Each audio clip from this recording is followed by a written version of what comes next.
Hello বন্ধুগণ, আসসালামু আলাইকুম। আজকে আমি আপনাদেরকে রান্না করে দেখাবো শিং মাছের পাতলা ঝোল।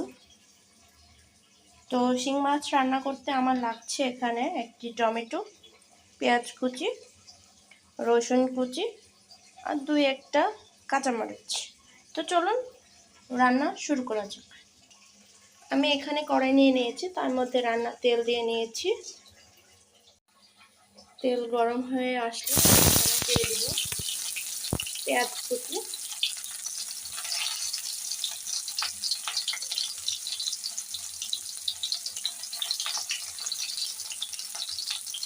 পেঁয়াজ কুচিগুলো দিয়ে আমি ভালো করে হালকা ভেজে নেব।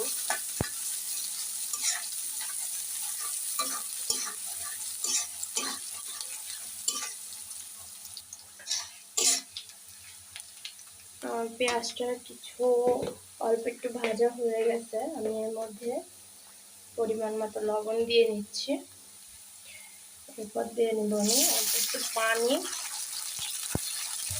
যাতে আমার পেঁয়াজটা পুড়ে না যায়। এরপরে দিয়ে নেব হালকা একটু ধনিয়া গুঁড়া, তারপর একটু হলুদের গুঁড়া,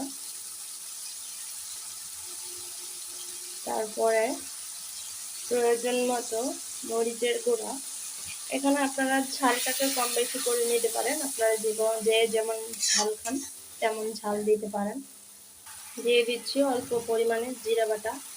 সব উপকরণগুলো ভালো করে নাড়াচাড়া করে কষিয়ে নেবেন।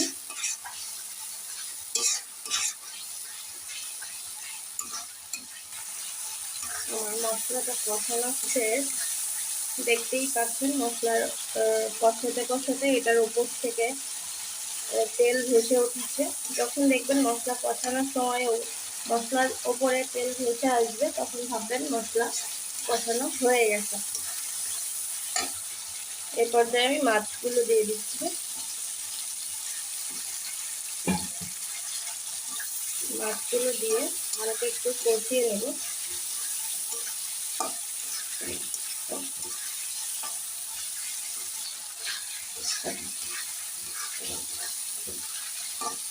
আমার মাছটা কষানো শেষ, এ পর্যায়ে আমি পানি অ্যাড করব।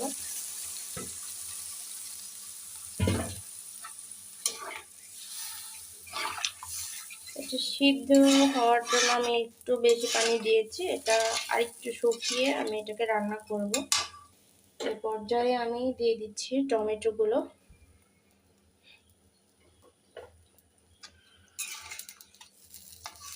টমেটোগুলো দিয়ে আমি ঢাকনা দিয়ে 3 মিনিট রান্না করে নেব।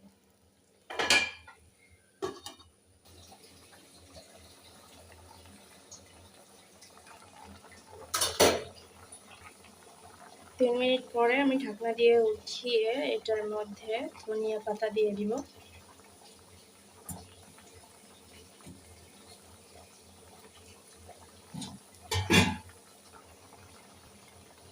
এতক্ষণ আমার সঙ্গে থাকার জন্য আপনাদেরকে ধন্যবাদ।